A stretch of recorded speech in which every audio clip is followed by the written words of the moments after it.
नमस्कार मित्रांनो TET exam 2025 या एक्झामच्या नवीन अपडेटनुसार जे विद्यार्थी डी एड आणि बी एडच्या शेवटच्या वर्षात आहेत तर ते सुद्धा ॲपियर म्हणून फॉर्म भरू शकणार आहेत। तर त्या विद्यार्थ्यांनी कशा पद्धतीने फॉर्म भरायचा आहे तर त्याच्याबद्दल आपण लाईव्ह माहिती या ठिकाणी बघणार आहे। तर मित्रांनो, आपल्या चॅनल जर पहिल्यांदा असेल तर आपल्या चॅनलला सबस्क्राईब करून ठेवा। तुम्हाला असेच नवीन व्हिडिओज आपल्या चॅनलवरती भेटत असतात। तर चला मित्रांनो, व्हिडिओ सुरू करूया।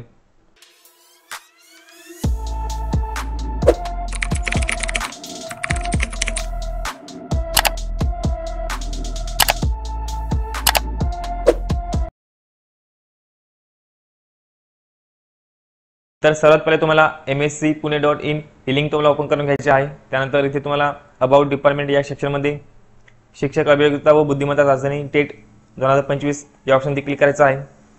त्यानंतर शिक्षक अभियोग्यता व बुद्धिमत्ता चाचणी टेट 2025 आवेदन वेब लिंक या ऑप्शनवरती क्लिक करायचं आहे। तुम्हाला इथे पहिलाच ऑप्शन दिसेल।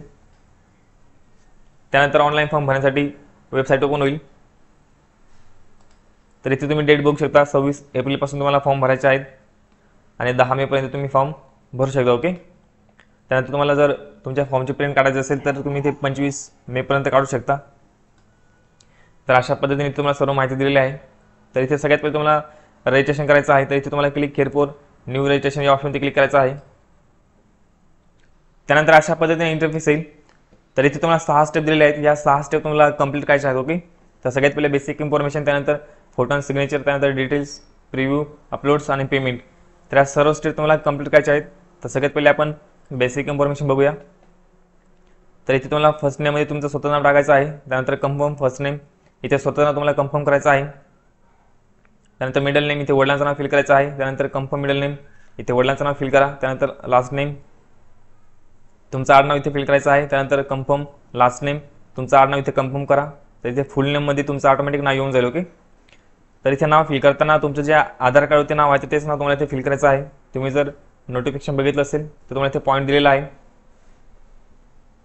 ऑनलाईन अर्जामध्ये उमेदवाराच्या नावाची नोंद करताना ती आधार कार्डावरील नोंदीप्रमाणे असणे आवश्यक आहे। ओके, परीक्षेच्या वेळी निवड प्रक्रियेच्या कोणत्याही टप्प्यावर ओळखपत्र म्हणून सदर आधार कार्ड दाखवणे अनिवार्य आहे। ऑनलाईन अर्जामधील नावात व आधार कार्डामधील नावाच्या नोंदीमध्ये कोणतीही तफावत आढळल्यास आपली उमेदवारी रद्द होईल। ओके, जर तुमच्या आधार कार्डवरती नाव जे आहे त्याच्यामध्ये जर आणि फॉर्मवरचं जे नाव आहे त्याच्यामध्ये बदल असेल तर तुम्हाला इथे डिस्क्वालिफाय सुद्धा केलं जाऊ शकतं। त्यामुळे तुमचं जे आधार कार्डवरती जे नाव आहे तेच तुम्हाला इथे स्पेलिंग तुम्हाला इथे फिल करायचं। ओके, तर इथे नाव फिल केल्यानंतर पुढे तुम्हाला मोबाईल नंबर फिल करायचा आहे। त्यानंतर कन्फर्म मोबाईल नंबर, इथे परत मोबाईल नंबर फिल करा। त्यानंतर अल्टरनेट मोबाईल नंबर, तुमच्याकडे जर दुसरा मोबाईल नंबर असेल तर तुम्ही देऊ शकता। ओके, जर नाही दिला तरी चालेल, हा ऑप्शन तुम्हाला इथे कंपल्सरी नाही। पुढे तुम्हाला ईमेल आय डी फिल करायचा आहे। तर ईमेल आय डी फिल करताना तुम्हाला इथे फक्त तुमच्या ईमेल आय डीचं नाव टाकायचं आहे। ओके, तर इथे तुम्ही पूर्ण ईमेल आय डी फिल करू नका। त्यानंतर तुम्हाला इथे ॲड्रेसचं तुम्हाला साईन दिलेलं आहे। ओके, पुढे तुम्हाला डोमेन नेममध्ये gmail.com तुम्हाला सिलेक्ट करायचं आहे। तर अशा पद्धतीने तुम्हाला इथे मेल आय डी फिल करायचा आहे। तर तुम्हाला मी इथे एक्झाम्पल म्हणून तुम्हाला दाखवलेलं आहे। आणि ते कन्फर्म ईमेल आय डीमध्ये तुम्हाला पूर्ण ईमेल आय डी फिल करायचा आहे। ओके, तर अशा पद्धतीने तुम्हाला इथे ईमेल आय डी फिल करायचा आहे। तर तुम्हाला अशाच पद्धतीने ईमेल आय डी फिल करायचा आहे। ओके, पुढे तुम्हाला इथे कॅप्चा दिलेला आहे, हा कॅप्चा तुम्हाला इथे फिल करायचा आहे आणि त्यानंतर सेव्ह अँड नेक्स्ट या ऑप्शनवरती क्लिक करायचं आहे। तर इथे मी सर्व माहिती भरलेली आहे। तर तुम्ही इथे नाव फिल करताना तुम्ही कॅपिटल लेटर्समध्ये माहिती भरू शकता आणि तुमचं नाव फिल केल्यानंतर पुढे तुम्ही स्पेस देऊ नका। ओके, नाहीतर तुम्हाला इथे इनव्हॅलिडचा प्रॉब्लेम येऊ शकतो।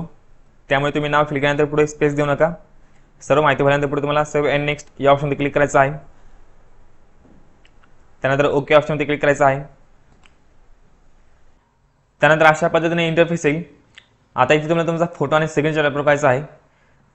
तर तुम्ही जर नोटिफिकेशन बघितलं असेल तर तुम्हाला ते साईज वगैरे दिलेली आहे। तर फोटोची साईज तुम्हाला 20 KB ते 50 KB आतच ठेवायचं आहे। ओके, आणि त्याचं डायमेन्शन तुम्हाला 200 × 300 पिक्सल ठेवायचं आहे। तर 200 पिक्सल तुम्हाला रुंदी ठेवायची आहे आणि 300 पिक्सल हाईट ठेवायची आहे। ओके, तर अशा पद्धतीने प्रॉपर साईजमध्ये करून तुम्हाला सेव्ह करून ठेवायचा आहे तुमचा फोटो। ओके, त्यानंतर सिग्नेचर तुम्हाला इथे दिलेला आहे। तर त्याचं डायमेन्शन तुम्हाला 140 × 60 पिक्सल ठेवायचं आहे। तर 140 तुम्हाला त्याची रुंदी ठेवायची आहे आणि 60 तुम्हाला त्याची हाईट ठेवायची। ओके, तर अशा पद्धतीने डायमेन्शन सेट करायचं आहे। त्यानंतर फाईल साईज 10 KB ते 20 KB आतच ठेवायची आहे। तर अशा पद्धतीने प्रॉपर साईजमध्ये करून तुम्हाला सेव्ह करून ठेवायचा आहे तुमचा फोटो आणि सिग्नेचर आणि तो तुम्हाला इथे अपलोड करायचा। ओके, तर इथे तुम्हाला चूज फाईल ऑप्शन या ऑप्शनवरती क्लिक करून तुम्हाला इथे फोटो अपलोड करायचा आहे। त्यानंतर इथे आय कन्फर्म तुम्हाला डिक्लेरेशन दिलेलं आहे, यावरती टिक करायचं आहे। त्यानंतर तुम्हाला इथे QR कोड दिलेला आहे. तर हा QR कोड स्कॅन करून तुम्ही तुमचा लाईव्ह फोटो इथे अपलोड करायचा आहे. ओके, तर इथे कॅप्चर इमेज इथे ऑटोमॅटिक अपलोड होऊन जाईल. जर तुम्ही लॅपटॉप किंवा कम्प्युटरवरती भरत असाल, ओके, तिथे जर वेब कॅमेरा असेल तर तुम्ही डायरेक्ट इथे कॅप्चर फोटो या ऑप्शनवर क्लिक करून तुम्ही डायरेक्ट इथे फोटो तुम्ही तिथे अपलोड करू शकता. ओके, पण जर तुमच्याकडे वेब कॅमेरा नसेल, तुम्ही कोणत्या पण मोबाईलमधून इथे हा QR कोड स्कॅन करून तुम्ही तुमचा लाईव्ह फोटो काढायचा आहे. ओके, तर इथे क्लिक हेअर टू स्कॅन यावरती तुम्हाला टिक करायचं आहे. त्यानंतर अशा पद्धतीने QR कोड ओपन होईल. तर हा QR कोड तुम्ही कोणत्या पण मोबाईलने स्कॅन करू शकता. ओके, तर गुगल स्कॅनरने तुम्ही हा स्कॅन करून घ्या. त्यानंतर वेबसाईट ओपन होईल. त्या वेबसाईटवरती तुम्हाला टिक करायचं आहे. त्यानंतर तुम्हाला कॅप्चर फोटो ऑप्शनवरती क्लिक करावं लागेल. फोटो कॅप्चर केल्यानंतर ऑटोमॅटिक तुमचा फोटो इथे अपलोड होऊन जाईल. ओके, तर अशा पद्धतीने मी इथे लाईव्ह फोटो काढलेला आहे. त्यानंतर पासपोर्ट साईज फोटो तुम्ही इथे अपलोड करून घ्या. तर इथे मी पासपोर्ट साईज फोटो अपलोड केलेला आहे. तर इथे तुम्हाला आय कन्फर्म या डिक्लेरेशनवरती तुम्हाला टिक करायचं आहे. त्यानंतर तुम्हाला इथे सिग्नेचर अपलोड करायचे आहे. तर इथे चूज फाईल या ऑप्शनवरती क्लिक करा. तर इथे मी सिग्नेचर अपलोड केलेले आहे. तर पुढे तुम्हाला इथे आय कन्फर्म या डिक्लेरेशनवरती तुम्हाला टिक करायचं आहे. त्यानंतर नेक्स्ट या ऑप्शनवरती क्लिक करायचं आहे. त्यानंतर अशा पद्धतीने पुढची स्टेप ओपन होईल. तर इथे सगळ्यात आधी तुमची कॅटेगरी तुम्ही इथे सिलेक्ट करा. तर इथे सर्व कॅटेगरीज दिलेले आहेत. तर जे तुमची कॅटेगरी असेल ते कॅटेगरी तुम्ही इथे सिलेक्ट करा. त्यानंतर ओके ऑप्शनवरती क्लिक करायचं आहे. तर अशा पद्धतीने तुम्हाला इथे कॅटेगरी तुम्हाला सिलेक्ट करून घ्यायची आहे. ओके, त्यानंतर जे अपंग उमेदवार असतात त्यांच्यासाठी पुढे माहिती विचारलेली आहे. तर तुमच्याकडे जर 40% किंवा त्याच्यापेक्षा जास्त अपंगत्वाचं जर सर्टिफिकेट असेल तर तुम्हाला इथे होय ऑप्शनवरती क्लिक करायचं आहे. ओके, जर नसेल तर नाही ऑप्शनवरती क्लिक करायचं आहे. तर जे अपंग उमेदवार असतात तर तुमच्याकडे तुम्हाला इथे UDID कार्ड क्रमांक विचारलेला आहे. तुम्हाला तो इथे फिल करावा लागेल. त्यानंतर अपंगत्वाचा प्रकार तुम्हाला इथे विचारलेला आहे. ओके, तर ही सर्व माहिती तुम्हाला तुमचे जे सर्टिफिकेट आहे तुमच्याकडे त्याच्यानुसार तुम्हाला इथे माहिती भरायची आहे. ओके, जर तुम्ही अपंग उमेदवार नसाल तर तुम्हाला इथे नाही ऑप्शनवरती क्लिक करायचं आहे. त्यानंतर बाकीचे ऑप्शन ऑटोमॅटिक इथे डिसेबल होऊन जातील. ओके, तर हे जे अपंग उमेदवार असतात त्यांच्यासाठी इथे माहिती विचारलेली आहे. त्यानंतर महाराष्ट्र सरकारच्या सक्षम प्राधिकाऱ्याने अलीकडेच दिलेले नॉन क्रिमिनल प्रमाणपत्र आहे का. ओके, तर ज्यांच्याकडे हे सर्टिफिकेट आहे तर त्यांनी इथे होय ऑप्शनवरती क्लिक करायचं आहे. ओके, तर इथे मी ST कॅटेगरी सिलेक्ट केलेली आहे. त्यामुळे SC आणि ST कॅटेगरीला नॉन क्रिमिनल सर्टिफिकेट लागत नाही. ओके, त्याच्यामुळे इथे हा ऑप्शन ऑटोमॅटिक डिसेबल झालेला आहे. तर तुमच्या कॅटेगरीनुसार तुम्हाला काही ऑप्शन डिसेबल झालेले दिसतील आणि काही ऑप्शन तुम्हाला इथे इनेबल दिसेल. ओके, तर जी माहिती तुम्हाला जे ऑप्शन तुम्हाला इथे इनेबल दिसणार आहेत तर तीच माहिती तुम्हाला भरायची आहे. त्यानंतर ज्यांच्याकडे EWS प्रमाणपत्र आहे त्यांनी इथे होय ऑप्शनवरती क्लिक करायचं आहे. त्यानंतर तुम्ही महिला आरक्षणाअंतर्गत अर्ज करत आहात का. ओके, करत असाल तर इथे होय किंवा नाही ऑप्शनवरती क्लिक करा. त्यानंतर अनाथ असाल तर इथे होय करा, नाही तर नाही ऑप्शनवरती क्लिक करायचं आहे. त्यानंतर क्रीडा क्षेत्रातील व्यक्ती आहात का असाल तर इथे येस किंवा नो ऑप्शनवरती क्लिक करा. त्यानंतर प्रकल्पग्रस्त आहात का असाल तर येस करा, नाही तर नो करायचं आहे. त्यानंतर भूकंपग्रस्त आहात का, अंशकालीन उमेदवार आहात का. ओके, जर असाल तर येस करा, नाही तर नो करायचं आहे. तर इथे अंशकालीन आहात का असं विचारलेलं आहे. तर मित्रांनो हे जे अंशकालीन उमेदवार असतात तर यांना गव्हर्नमेंटने टेम्पररी जॉब दिलेला असतो. ओके, आणि त्याचं यांच्याकडे सर्टिफिकेटसुद्धा असतं आणि यांनी जिल्हा केंद्रामध्ये यांची नोंद केलेली असते. ओके, तर त्यांनी तिथे होय ऑप्शनवरती क्लिक करायचं आहे. ओके, नाहीतर बाकीच्यांनी इथे नाही ऑप्शनवरती क्लिक करायचं आहे.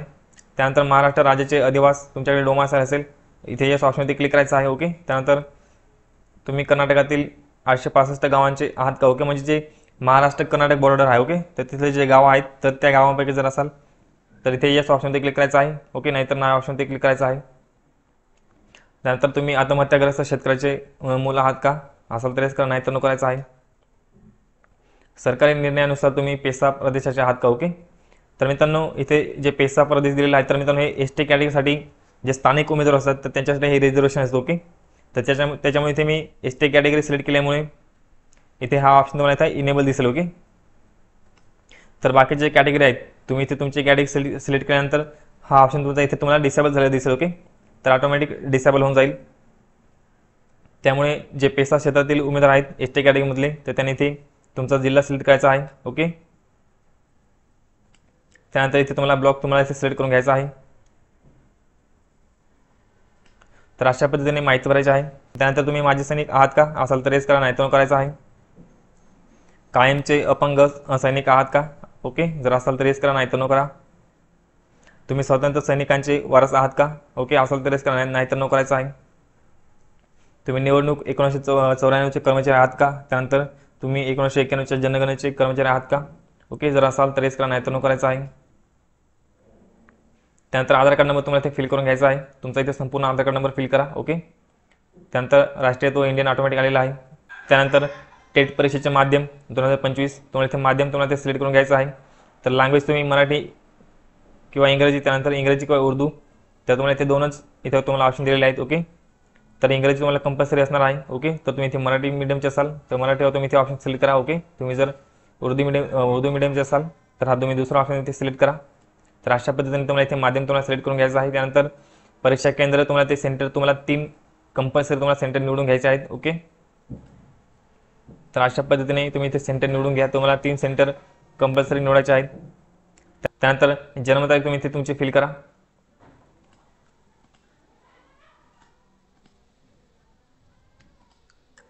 त्यानंतर ऑटोमॅटिक तुमचं इथे वय येऊन जाईल. ओके. पुढे तुम्हाला इथे 10वीच्या प्रमाणपत्रानुसार उमेदवाराचे नाव, तर तुमचं इथे सर्वात आधी स्वतःचं नाव टाकायचं आहे. त्यानंतर मधले नाव म्हणजे वडिलांचं नाव टाकायचं आहे. त्यानंतर आडनाव तुम्हाला इथे फिल करायचं आहे. तर तुमच्या 10वीच्या प्रमाणपत्रावरती जे नाव आहे तर ते ॲज इट इज तुम्हाला इथे स्पेलिंग टाकायचं आहे. ओके. तर 10वीच्या सर्टिफिकेटवर तुम्ही जर बघितलं तर तिथे सगळ्यात पहिले आडनाव असतं, त्याच्यानंतर आपलं नाव असतं, त्यानंतर वडिलांचं नाव असतं. ओके. तर इथे नाव फिल करताना आधी स्वतःचं नाव टाकायचं आहे, त्यानंतर वडिलांचं नाव टाकायचं आहे आणि त्यानंतर आडनाव टाकायचं. ओके. फक्त तुम्हाला स्पेलिंग तुम्हाला जे सर्टिफिकेट होती आहे 10वीच्या तेच स्पेलिंग तुम्हाला ते फिल करायचं. ओके. तर अशा पद्धतीने इथे माहिती भरायची आहे. त्यानंतर लिंग तुम्हाला ते सिलेक्ट करून घ्यायचं आहे आणि इथे नाव फिल करताना तुम्ही कॅपिटल लेटर्समध्ये माहिती इथे भरू शकता. त्यानंतर तुम्हाला जुळे भाऊ बहीण आहे का असेल तर येस करा, नाही तर नो ऑप्शनवरती क्लिक करायचं आहे. त्यानंतर वैवाहिक स्थिती तुमचं मॅरिटल स्टेटस तुम्ही इथे सिलेक्ट करा. जर मॅरिड असाल तर विवाहित तुम्ही ऑप्शन सिलेक्ट करा. ओके. जर अनमॅरिड असाल तर अविवाहित तुम्ही ऑप्शन इथे सिलेक्ट करा. जर तुम्ही मॅरिड असाल तर इथे तुम्हाला एकूण मुलांची संख्या पण द्यावी लागेल. ओके. त्यानंतर त्यापैकी 28/3/2006 नंतर जन्मलेल्या मुलांची संख्या तुम्हाला इथे द्यावी लागेल. तर तुमच्या रिक्वायरमेंटनुसार तुम्ही इथे माहिती भरा. ओके. त्यानंतर वडिलांचं नाव तुम्हाला इथे फिल करायचं आहे. त्यानंतर आईचं नाव फिल करा. त्यानंतर जोडीदाराचे नाव तुम्ही जर इथे विवाहित म्हणजे मॅरिड ऑप्शन जर ते तुम्ही इथे सिलेक्ट केलं. ओके. तर तुम्हाला इथे जोडीदाराच्या नावामध्ये जर तुम्ही महिला उमेदवार असाल तर तुम्ही पतीचं नाव टाकू शकता. ओके. किंवा जर तुम्ही पुरुष उमेदवार असाल तर तुम्ही इथे तुमच्या पत्नीचं नाव टाकू शकता. ओके. तर अशा पद्धतीने इथे माहिती भरायची आहे. त्यानंतर तुम्हाला इथे पत्रव्यवहाराचा पत्ता तुमचा ॲड्रेस तुम्ही इथे फिल करा. त्यानंतर जिल्हा तुम्ही इथे फिल करा. त्यानंतर तुम्हाला इथे स्टेट निवडायचं आहे.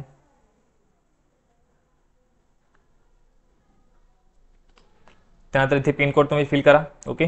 जर तुमचा पत्रव्यवहाराचा पत्ता आणि तुमचा इथे कायमचा पत्ता जर सेम असेल तर तुम्हाला या बॉक्स इथे टिक करायचा आहे. ओके.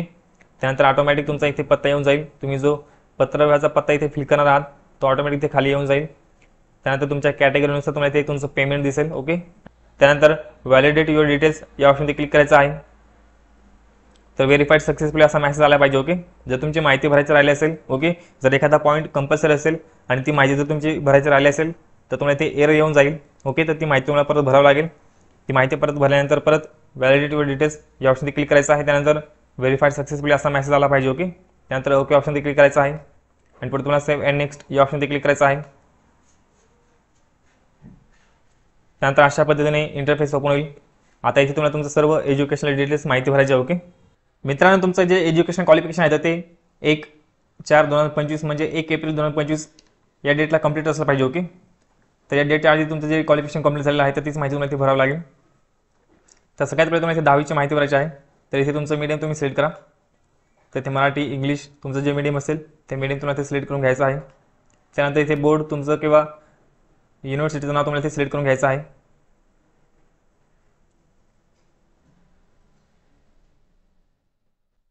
त्यानंतर तुम्हाला इथे स्ट्रीममध्ये SSC तुम्हाला इथे फिल करायचं आहे. त्यानंतर इथे तुमचा डेट ऑफ पासिंग तुम्ही इथे सिलेक्ट करा.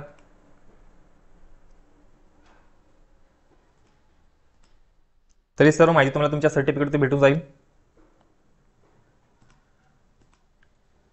त्यानंतर तुम्हाला इथे पर्सेंटेज तुम्हाला इथे फिल करून घ्यायचे आहेत.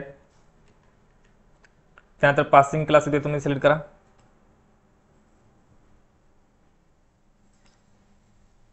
त्यानंतर पुढे तुम्हाला 12वीची माहिती भरायची आहे. तर इथे तुमचं मीडियम तुम्ही सिलेक्ट करून घ्या. त्यानंतर तुमचं ते बोर्ड तुम्हाला सिलेक्ट करून घ्यायचं आहे. जर तुमचा Maharashtra state board of secondary and higher secondary education Pune हा बोर्ड असेल तर तुम्हाला इथे सिलेक्ट करून घ्यायचा. ओके. त्यानंतर इथे तुम्हाला आर्ट्स सायन्स कॉमर्स तुम्ही कशामधून 12वी कंप्लीट केलं आहे तुम्हाला इथे निवडून घ्यायचं आहे. त्यानंतर पासिंग डेट तुम्हाला इथे फिल करून घ्यायची आहे.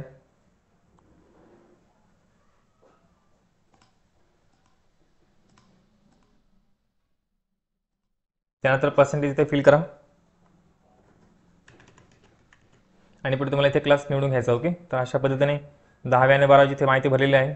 त्यानंतर ग्रॅज्युएशनची माहिती विचारली आहे. ओके, तर तुमच्या क्वालिफिकेशननुसार तुमचं जे क्वालिफिकेशन झालं असेल तर ती माहिती तुम्हाला इथे भरून घ्यायची. ओके, त्यानंतर इथे बोर्डचं नाव तुम्ही सिलेक्ट करून घ्या. जर तुमच्या ग्रॅज्युएशनला सावित्रीबाई फुले युनिव्हर्सिटी असेल तर तो ऑप्शन तुम्हाला इथे निवडून घ्यायचा आहे. ओके, त्यानंतर तुम्हाला ते स्ट्रीम निवडायचे आहे.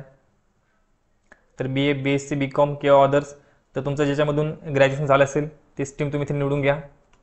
त्यानंतर सब्जेक्ट तुम्हाला इथे निवडून घ्यायचा आहे. तर तुमच्या ग्रॅज्युएशनला जो सब्जेक्ट असेल तो सब्जेक्ट तुम्हाला इथे निवडून घ्यायचा आहे. त्यानंतर डेट ऑफ पासिंग इथे फिल करा.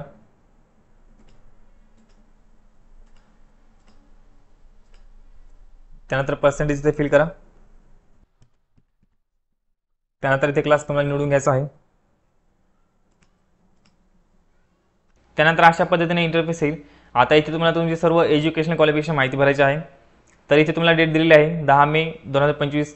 तर या तारखेच्या आधी तुमचं जे अकॅडमिक क्वालिफिकेशन आहे म्हणजेच 10वी 12वी त्यानंतर ग्रॅज्युएशन पोस्ट ग्रॅज्युएशन जर हे तुम्ही केलं असेल तर ते तुमचं 10 मे 2025 या तारखेच्या आधी कंप्लीट असलं पाहिजे.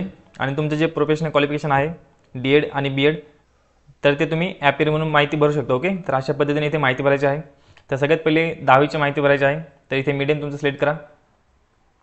तुमचं इंग्लिश मिडियम असेल तर इंग्लिश मिडियम सिलेक्ट करा. ओके, जर मराठी मिडियम असेल तर इथे मराठी तुम्ही सिलेक्ट करा. त्यानंतर बोर्डचं नाव तुम्हाला सिलेक्ट करायचं आहे.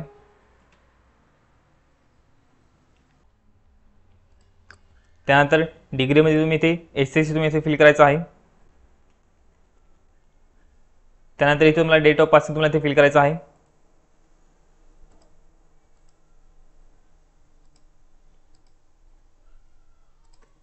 त्यानंतर पर्सेंटेज तुम्ही इथे फिल करा.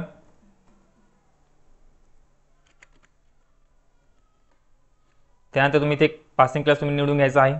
तर अशा पद्धतीने इथे 10वीची माहिती भरलेली आहे. त्याच पद्धतीने पुढे तुम्ही जर 12वी केली असेल तर 12वीची माहिती भरा. ओके, तर इथे तुमचं मीडियम तुम्ही सिलेक्ट करा.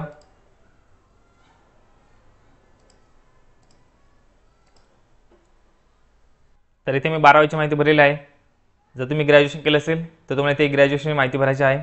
तर इथे तुमचं मीडियम तुम्ही सिलेक्ट करा. त्यानंतर बोर्डचं नाव तुम्हाला इथे सिलेक्ट करून घ्यायचं आहे.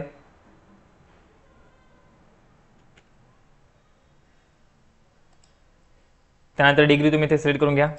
इथे BA, BSc, BCom दिलेलं आहे. ओके, जर तुम्ही दुसऱ्या याच्यामध्ये जर डिग्री केली असेल तर तुम्हाला इथे ऑदरचं ऑप्शन दिलेलं आहे. ओके, तुम्ही ते ऑदर ऑप्शन तुम्ही निवडून घ्या आणि तुम्हाला ते ज्याच्यामध्ये तुम्ही डिग्री केली असेल त्या डिग्रीचं तुम्हाला नाव इथे फिल करायचं आहे. तर अशा पद्धतीने इथे माहिती भरा. त्यानंतर तुम्हाला इथे सब्जेक्ट निवडून घ्यायचा आहे. जर याच्यामध्ये तुमचा सब्जेक्ट नसेल तर तुम्हाला इथे खाली ऑदर ऑप्शन दिलेला आहे. तर ऑदर ऑप्शन सिलेक्ट करून तुम्ही इथे तुमचा सब्जेक्ट तुम्ही इथे फिल करू शकता. तर अशा पद्धतीने इथे माहिती भरा. त्यानंतर डेट ऑफ पासिंग तुम्हाला इथे फिल करून घ्यायची आहे.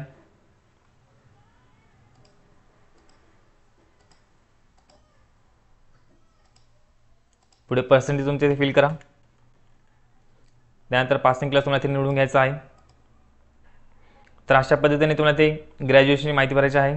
जर तुम्ही पोस्ट ग्रॅज्युएशन केलं असेल तर याच पद्धतीने पोस्ट ग्रॅज्युएशनची माहिती भरायची. ओके, त्यानंतर प्रोफेशनल डिप्लोमा तुम्हाला इथे विचारलेला आहे. तर जे विद्यार्थी DEDच्या शेवटच्या वर्षात आहेत तर त्यांनी इथे माहिती भरायची आहे. आणि जे विद्यार्थी BEDच्या शेवटच्या वर्षात आहेत तर त्यांनी प्रोफेशनल ग्रॅज्युएट याच्यामध्ये माहिती भरायची आहे. तर सगळ्यात पहिले तुम्हाला इथे मीडियम तुम्हाला सिलेक्ट करून घ्यायचं आहे. त्यानंतर युनिव्हर्सिटीचं नाव इथे फिल करा.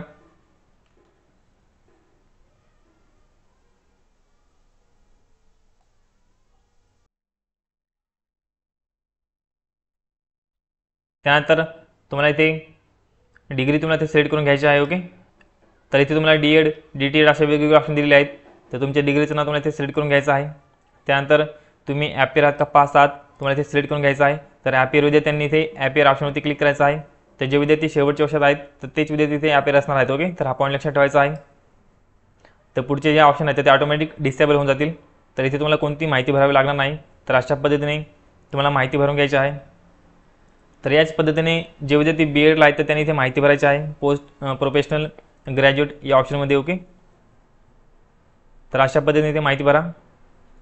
त्यानंतर इथे तुम्हाला professional, post graduate, MPhil, PhD option दिलेले आहेत. त्यानंतर ऑदर्स, जर तुमचं काही दुसरं क्वालिफिकेशन झालं असेल तर त्याची माहिती तुम्ही इथे देऊ शकता. ओके, तर अशा पद्धतीने इथे माहिती भरा. त्यानंतर खाली स्क्रोल करा. तर इथे तुम्हाला विचारलं आहे की वेदर ॲपियर फॉर महाटीईटी. ओके, तुम्ही जर महाटीईटीसाठी ॲपियर असाल तर इथे येस ऑप्शनवरती क्लिक करायचं आहे. तुम्ही जर महाटीईटी फर्स्ट पेपर दिला असेल तर इथे येस ऑप्शनवरती क्लिक करायचं आहे. तर इथे इयर ऑफ पासिंग, त्यानंतर महाटीईटी सीट नंबर, पर्सेंटेज, त्यानंतर whether qualify MahaTET first paper. Okay, तुम्ही जर क्वालिफाय असाल पहिला पेपर तर ते येस ऑप्शनवरती क्लिक करायचं आहे. जर तुम्ही महाटीईटीचा दुसरा पेपर जर ॲपियर असाल तर ते येस ऑप्शनवरती क्लिक करा. त्यानंतर year of passing, MahaTET seat number, percentage, त्यानंतर ऑप्शनल सब्जेक्ट तुम्हाला ते निवडायचं आहे. तर इथे math and science, social science, त्यानंतर math and science, social science both. Okay, तर इथे दोन्ही सब्जेक्ट दिलेले आहेत. तर तुमचा इथे सब्जेक्ट तुम्हाला निवडून घ्यायचा आहे. ओके, जर तुम्ही पहिला पेपर सेकंड पेपर दिला नसेल तर इथे नो ऑप्शनवरती क्लिक करून घ्यायचा आहे. ओके, तर अशा पद्धतीने. त्यानंतर whether appear for central TET. Okay, तुम्ही जर CTET दिली असेल CTET तर तुम्हाला इथे येस ऑप्शनवरती क्लिक करायचं आहे. ओके, त्यानंतर whether appear for first paper, तर फर्स्ट पेपरसाठी तुम्ही जर ॲपियर असाल तर इथे येस करा. त्यानंतर month and year CTET first paper passing. Okay, तर पासिंग इयर तुम्हाला इथे फिल करायचं आहे. मंथ अँड इयर तुम्हाला इथे फिल करायचं आहे.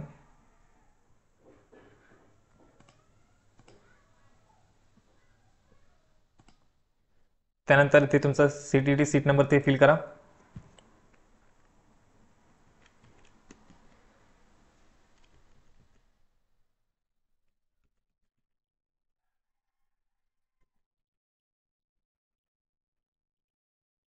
त्यानंतर whether qualify CTET first paper इथे येस ऑप्शनवरती क्लिक करून घ्यायचं आहे. त्यानंतर इथे पर्सेंटेज फिल करा.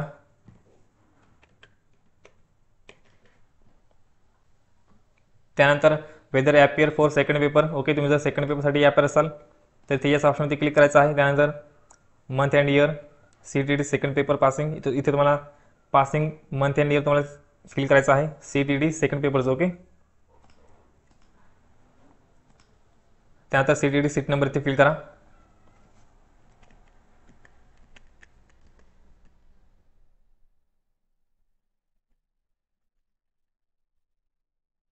त्यानंतर ऑप्शनल सब्जेक्ट तुम्हाला इथे निवडून घ्यायचा आहे. तर इथे तुमचा ऑप्शनल सब्जेक्ट तुम्ही निवडून घ्या. त्यानंतर whether qualify CTET second paper. Okay, तुम्ही क्वालिफाय केलेला आहे का सेकंड पेपर, तर इथे येस ऑप्शनवरती क्लिक करून घ्यायचं आहे तुम्ही जर क्वालिफाय केला असेल तर. ओके, त्यानंतर पर्सेंटेज तुमचे इथे फिल करा. त्यानंतर have you pass teachers eligibility test conducted by central और Maharashtra government as per NCTE norms. Okay, तर तुम्ही TET किंवा CTET पास असाल तर इथे येस ऑप्शनवरती क्लिक करून घ्यायचं आहे. त्यानंतर the first language of candidates as per SSC mark memo. Okay, तर तुमच्या 10वीच्या मार्कशीटप्रमाणे तुमची फर्स्ट लँग्वेज कोणती होती ती तुम्हाला ते सिलेक्ट करून घ्यायची आहे. ओके, तर इथे लँग्वेज दिले आहेत, तुमची लँग्वेज तुम्ही ते सिलेक्ट करून घ्या. त्यानंतर have you studied Bengali language as a subject at HSC. तर 12वी असताना तुम्ही बेंगाली लँग्वेजचा स्टडी केलेला आहे का. ओके, तर ते येस करून ऑप्शनवरती क्लिक करून घ्यायचं आहे. त्यानंतर have you acquire computer literacy certificate. तुम्ही MSCID वगैरे केले असेल तर इथे येस ऑप्शनवरती क्लिक करून घ्यायचं आहे. त्यानंतर इथे सिलेक्ट ऑप्शनवरती क्लिक करा आणि इथे MSCIT, GCC, TBC. ओके, जर असे कोर्स दिलेले आहेत तर तुम्ही जो कोर्स केला असेल तर तुम्हाला ते सिलेक्ट करून घ्यायचा आहे. ओके, जर तुम्ही MSCIDच्या इक्विवॅलंट जर तुम्ही एखादा दुसरा कम्प्युटरचा कोर्स केला असेल तर तुम्हाला ते ऑर्डरचा ऑप्शन दिलेला आहे. ओके, तर अशा पद्धतीने इथे माहिती भरून घ्यायची आहे. तर तुमचा जो कोर्स असेल तो इथे सिलेक्ट करा. त्यानंतर whether the candidate participated in any fraudulent activity in TET 2018-2019 और एनी अदर एक्झाम. ओके, तर एखाद्या एक्झाममध्ये जर फ्रॉड झाला असेल, ओके, त्याच्यामध्ये जर तुम्ही पार्टिसिपेट केलं असेल तर इथे येस किंवा ऑप्शनवरती क्लिक करून घ्यायचं आहे. ओके, तर आता मी ज्या कॅन्डिडेटचा फॉर्म भरतो, ओके, तर त्यांच्या विरोधात असा कोणतीही फ्रॉड ॲक्टिव्हिटी झाली नाही. ओके, त्याच्यामुळे इथे मी नो ऑप्शनवरती क्लिक करणार आहे. त्यानंतर व्हॅलिडेट युअर डिटेल्स या ऑप्शनवरती क्लिक करून घ्यायचं आहे.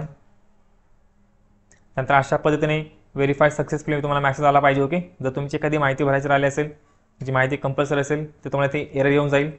ओके, जर तुम्हाला एरर आला तर तुम्हाला ती परत माहिती भरावं लागेल. ओके, ती माहिती भरल्यानंतर तुम्ही परत व्हॅलिडेट युअर डिटेल्स या ऑप्शनवरती क्लिक करून घ्यायचं आहे आणि त्यानंतर ओके ऑप्शनवरती क्लिक करा आणि पुढे तुम्हाला सेव्ह अँड नेक्स्ट या ऑप्शनवरती क्लिक करून घ्यायचं आहे.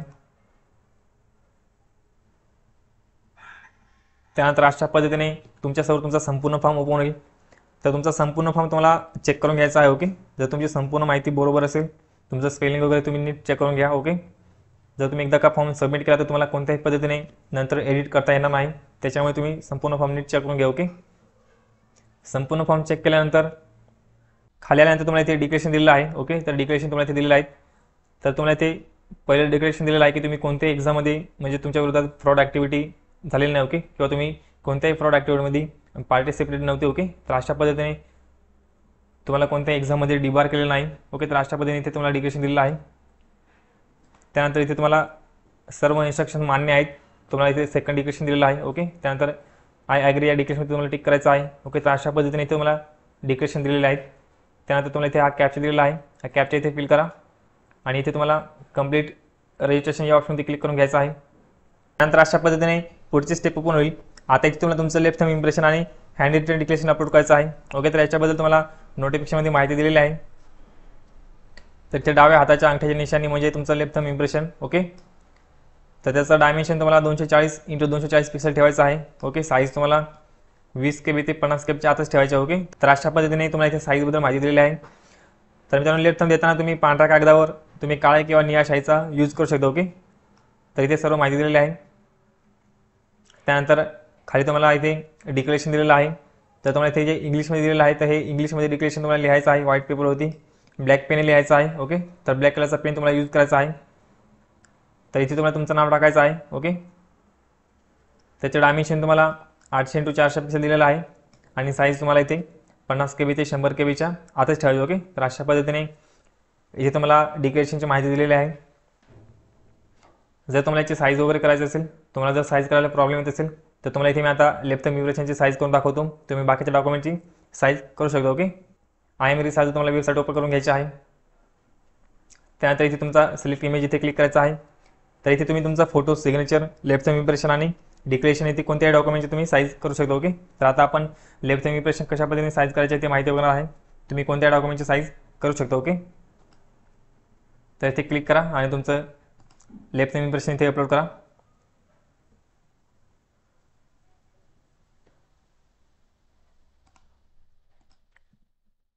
त्यानंतर इथे वेळ तुम्हाला 240 पिक्सल टाकायचे. ओके, त्यानंतर हाईट पण तुम्हाला 240 इथे पिक्सल टाकायचे. ओके, तर अशा पद्धतीने इथे तुम्हाला 240 × 240 फिल करायचं आहे आणि पुढे तुम्हाला युनिटमध्ये पिक्सल तुम्हाला सिलेक्ट करायचं आहे. ओके, त्यानंतर इथे खाली तुम्हाला फॉर्मॅट दिलेला आहे. तर फॉर्मॅट तुम्ही JPEG किंवा JPEG दोनपैकी कोणता पण एक घेऊ शकता. ओके, त्यानंतर तुम्हाला इथे डाउनलोड या ऑप्शनवर क्लिक करायचं आहे. त्यानंतर इथे तुम्ही बघू शकता 240 × 240 पिक्सल झालेला आहे. ओके, आणि इथे तुम्हाला JPEG फॉर्मॅट इथे फॉर्मॅट पण आलेला आहे आणि साईज इथे 6 KB आलेला आहे. ओके, तर आपल्याला 20 KB ते 50 KBच्या मध्ये पाहिजे. तुम्ही जर इथे बघितलं तर इथे तुम्हाला 20 KB ते 50 KBच्या मध्ये दिलेलं आहे. ओके, तर आता इथे तुम्हाला काय करायचं आहे, इथे तुम्हाला चेंज इमेज साईज या ऑप्शनवरती क्लिक करायचं आहे आणि त्यानंतर इथे फाईल साईज तुम्हाला फिल करा. तर इथे 20 KB 50 KBच्या मध्ये तुम्ही कोणती पण साईज इथे फिल करू शकता. ओके, आणि युनिटमध्ये इथे तुम्हाला KB ठेवायचं आहे. फॉर्मॅट तुम्हाला JPEG ठेवायचं आहे. ओके, आणि इथे तुम्हाला ऑटो रिझर्वेशन दिलेलं आहे. तर इथे तुम्हाला फिक्स रिझर्वेशन या ऑप्शनवरती क्लिक करून घ्यायचं आहे. कारण तुम्ही जर ऑटो रिझर्वेशन ठेवलं ओके तर तुमचं ऑटोमॅटिक तुमचं जे डायमेन्शन आहे ते चेंज होऊन जाईल. ओके, त्याच्यामुळे फिक्स रिझर्वेशन या ऑप्शनवरती क्लिक करा आणि इथे 240 × 240 फिल करा. ओके, तर अशा पद्धतीने तर इथे सर्व माहिती भरलेली आहे. इथे तुम्हाला पिक्सल ठेवायचं आहे आणि पुढे डाउनलोड या ऑप्शनवरती क्लिक करायचं आहे. तर मित्रांनो, तुम्ही आता बघू शकता इथे 240 × 240 पिक्सल झालेला आहे. तर JPEG फॉर्मॅट आणि इथे साईज 20 KB आलेलं. ओके, तर या डॉक्युमेंटची साईज मी आधीच केलेली आहे, त्यामुळे इथे साईज थोडी कमी जास्त होऊ शकते. ओके, तर तुम्ही जर साईज करत असाल तर साईज थोडी कमी जास्त होऊ शकते, त्यामुळे इथे तुम्हाला काही प्रॉब्लेम येणार नाही.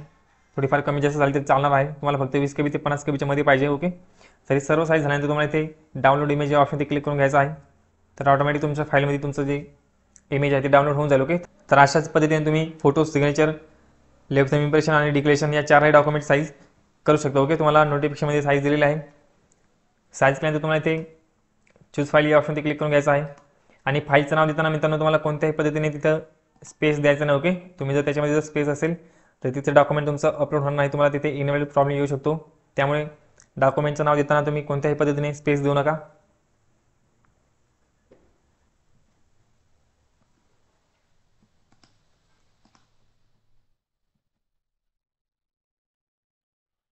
त्यानंतर इथे ओके ऑप्शनवरती क्लिक करून घ्यायचं आहे. त्यानंतर इथे तुम्हाला प्रिव्ह्यू पण दिलेला आहे. ओके, तुम्ही ते प्रिव्ह्यू करून पण बघू शकता तुमचं डॉक्युमेंट तुम्ही अपलोड झालेलं आहे का नाही. ओके, तर अशा पद्धतीने त्यानंतर हँड रिटन डिक्लेरेशन, इथे तुम्हाला चूज फाईल ऑप्शन क्लिक करून घ्यायचं आहे आणि डिक्लेरेशन तुम्हाला इथे अपलोड करायचं आहे.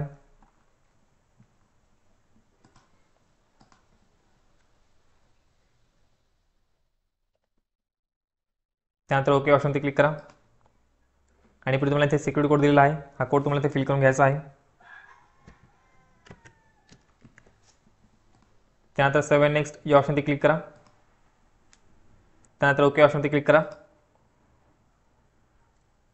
त्यानंतर तुम्हाला इथे फी दिसेल, तुमच्या कॅटेगरीनुसार तुमचं इथे फी येऊन जाईल. ओके, तर एवढी फी तुम्हाला भरावं लागेल. पुढे तुम्हाला सिक्युरिटी कोड दिलेला आहे, तो कोड तुम्हाला इथे फिल करून घ्यायचा आहे आणि त्यानंतर सबमिट ऑप्शन क्लिक करायचं आहे.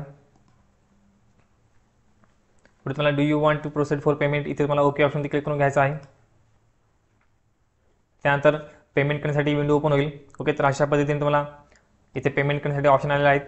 तर तुम्ही credit card, debit card, internet banking, wallet, त्यानंतर QR कोड. ओके, तुम्ही इथे QR कोडने सुद्धा पेमेंट करू शकता. तुम्ही UPI ने सुद्धा पेमेंट इथे करू शकता. ओके, तर तुम्हाला ज्या ऑप्शनने पेमेंट करायचं असेल, तुम्हाला जर डेबिट कार्डने करायचं असेल तर डेबिट कार्डने सुद्धा इथे तुम्ही पेमेंट करू शकता. तर इथे तुम्हाला पेमेंट करून घ्यायचं आहे. पेमेंट केल्यानंतर तुम्हाला परत ही वेबसाईट तुम्हाला परत ओपन करून घ्यायची आहे. ओके, हे लिंक ओपन केल्यानंतर तुम्हाला इथे रजिस्ट्रेशन नंबर आणि पासवर्ड तुम्हाला इथे फिल करायचा आहे. तर तुमचा रजिस्ट्रेशन नंबर आणि पासवर्ड तुम्हाला तुमच्या मेल आयडीला आणि मोबाईल नंबरला तुम्हाला मेसेज आला असेल. ओके, तुम्ही जेव्हा रजिस्ट्रेशन केलेलं आहे तेव्हा तुमच्या मेल आयडीला आणि मोबाईल नंबरला मेसेज आला असेल, तर तो नंबर तुम्हाला इथे फिल करायचा आहे. तुमचा रजिस्ट्रेशन नंबर आणि पासवर्ड इथे फिल करा आणि त्यानंतर इथे तुम्हाला सिक्युरिटी कोड दिलेला आहे, हा इथे फिल करायचा आहे आणि पुढे तुम्हाला सबमिट ऑप्शन क्लिक करायचं आहे. सबमिट केल्यानंतर तुमच्या प्रोफाईलमध्ये तुम्ही लॉग इन होऊन जाल. ओके, त्यानंतर तुम्हाला तुमच्या फॉर्मची प्रिंट काढून घ्यायची आहे. फॉर्मची प्रिंट काढल्यानंतर तुम्हाला जे पेमेंट केलेलं आहे तर पेमेंट स्लिपची तुम्हाला प्रिंट काढून घ्यायची. ओके, ते तुम्हाला पुढे जाऊन ते लागू शकते. ओके, त्याच्यामुळे फॉर्म भरल्यानंतर लगेच प्रिंट काढून घ्या. तर अशा पद्धतीने आपण स्टेप बाय स्टेप संपूर्ण माहिती बघितलेली आहे. आय होप तुम्हाला सर्व पॉईंट समजले असेल. तर मित्रांनो, व्हिडिओला नक्की लाईक करा. आपल्या चॅनल जर पहिल्यांदा असेल तर आपल्या चॅनलला सबस्क्राईब करून ठेवा. तर चला मित्रांनो, भेटूया पुढच्या व्हिडिओमध्ये. धन्यवाद.